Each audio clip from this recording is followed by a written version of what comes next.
Hey everybody, welcome back to the channel.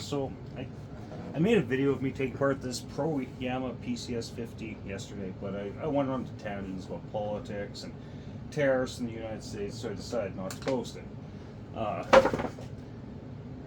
Because I don't mind talking a little bit about politics, but I just went off on all kinds of tangents and it was like a 30-minute video.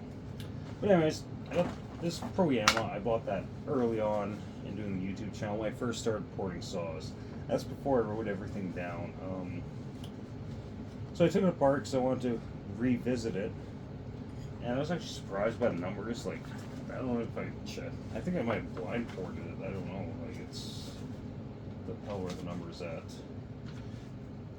So yeah, this is after the port and base gasket delete. I had 109 in the exhaust, transfers at 125, so we had 16 degrees blowdown, intake 77 degrees for 154 duration. 23,000 squish. So I didn't do any machining to the cylinder because it's pretty low to begin with, but I did take this to work and turn it into a pop-up piston. I'm really curious to see what the compression is going to be like on this saw now.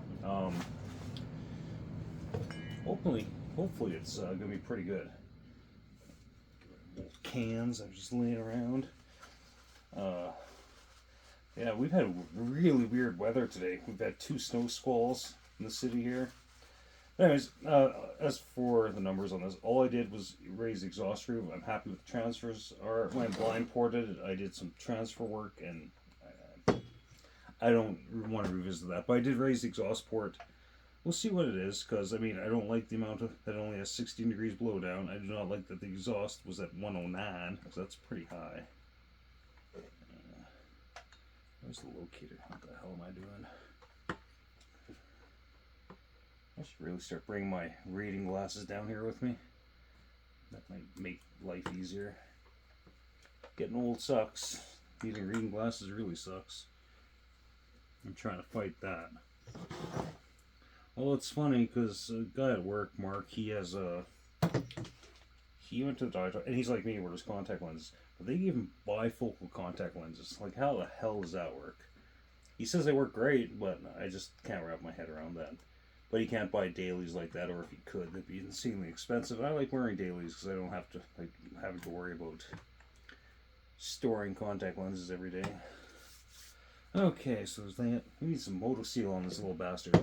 I want to go on to something about these Zenoa clones, though. So one thing is the whole thing where people think they're a displacement and they're not. I've discussed that before. There's no 58cc saw, there's no 52cc saw, there's no 62cc saw. There is a 45, 49 and a half, 54.5, there's the other proyama's 59.7. What's that on there? Scrungy old motor seal. But yeah, they lie. And the thing is, it still irks me that people will make claims like, oh, mine is, 62 cc's or 68 cc's. What's the bore and stroke? Oh, I don't know. Okay, well, if you don't know the bore and stroke, you do not know the displacement. Or the other argument where, oh, well, they count the combustion chamber. Well, that's not displacement. I go on this tangent lots because it irks me because people won't listen. I'm a admin on the Zenoa clone, generic Zenoa clone Facebook page, and it gets frustrating. I don't care if people don't believe me. I'm not going to block people or anything from that. I do block people if they start posting crap that doesn't belong on the page, but that's different. My old friend Moto Seal, the bestest seal. But anyways, also with these clones, so you see a lot of people wanting to put 372 carburetors on these things.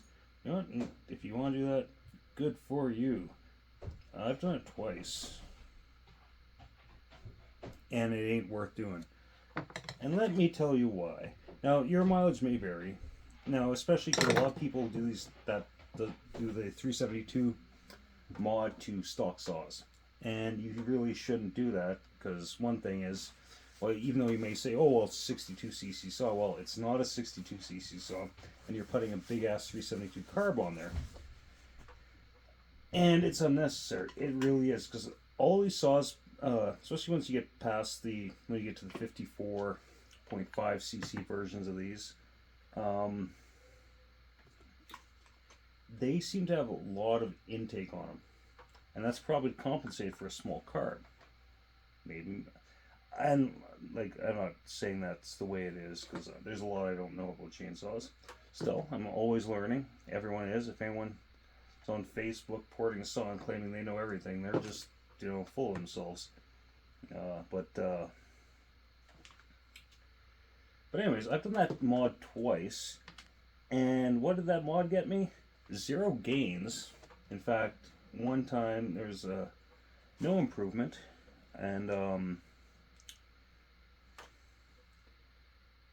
it's very finicky to tune because I think it's overcarbed. Because a lot of people are even though they don't know it, because they won't accept simple basic facts that their saw is not the displacement that it's advertised at. So they're putting a 372 carb on a 50cc saw. That's not going to work good. And I found it so hard to tune, so finicky to tune. You could get dialed in, so it was ran pretty good, but there was no advantage. And one time I did it with a stock intake, and then I swapped took the stock intake off with one of these. That's a stock little boot. I think that's it's under 3/4 of an inch hole. And I made a metal intake at work, and threw it on. And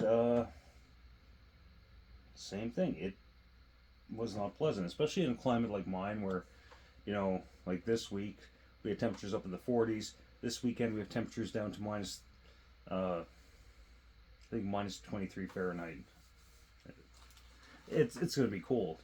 So, I mean, here in Edmonton, day to day, you got to adjust the tune on your saw, especially in the winter when it's a roller coaster ride like this year. And so you want to have a saw that's a pain in the ass to tune. And again, if you don't do any other mods to it, there's no point putting 372 carb on there anyways. A little bit of oil. I never use much oil. I've actually been using old brake fluid. Maybe that's not a good idea, but it works. I have not had any issues.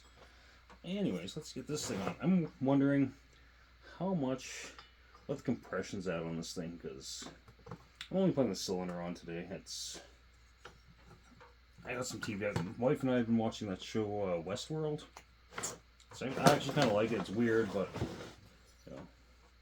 it's like cowboys meet sci-fi. Okay, there we go.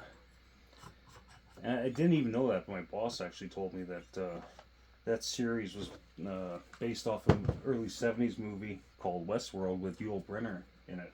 I actually wouldn't mind watching it. Sometimes watching movies in the early 70s is painful because nobody puts dialogue in there. But look at the first Dirty Harry movie. Great movie, but there's really, when you think about it, there's not a lot of dialogue in that movie compared to more modern types of movies. But anyways, I'm just rambling, but working on saws and rambling. It's a life for me. Okay, you can go in there.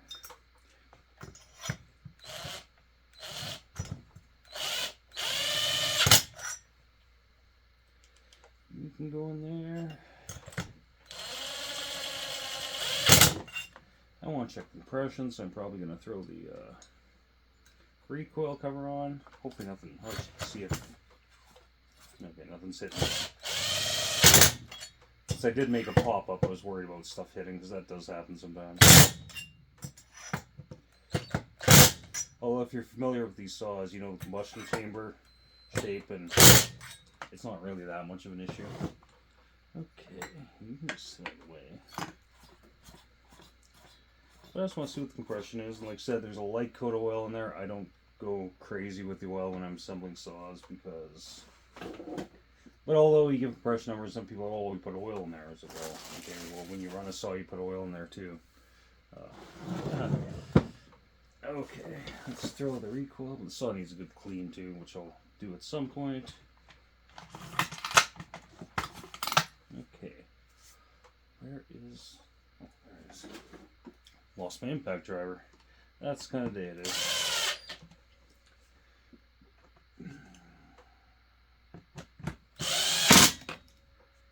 Okay.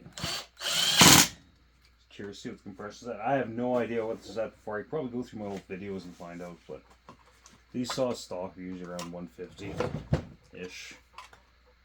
You can dial them up a lot though. Like that submix I had, that was running like 225 psi.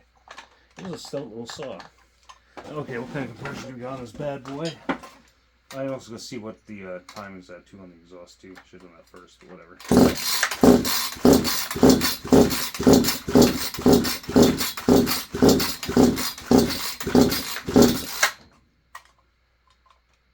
Okay, so we're at about 175, with just light coat oil. I'm okay with that. And these rings on this saw, I mean, it's only had 1 tank of gas through it, so I mean that's going to go up more yet. I guess I take the recoil off and see what I hit for a exhaust roof, because that's pretty much, apart from the pop-up piston, that's all I did today.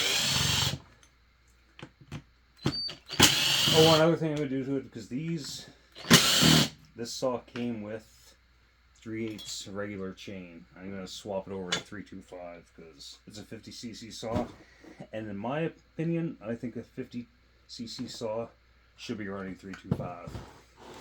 People might disagree, but you know what? That's the beauty of free speech and everyone having an opinion.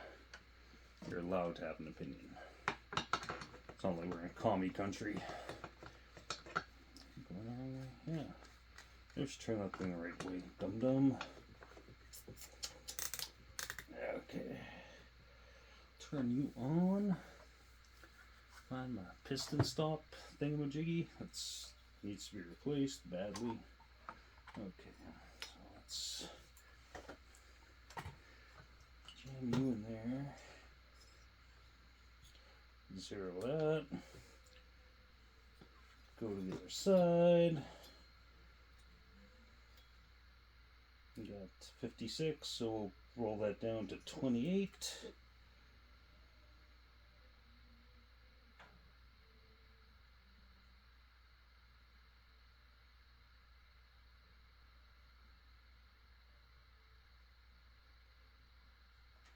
Zero it. Make sure that it's where it should be. 44.9. 44.9. Well, 44.7, but who's going to care about 0.2 degrees? I'm not. That's for sure. I'm not that picky on porting saws. 0.2 degrees, that's well within a margin of error anyways. Okay, so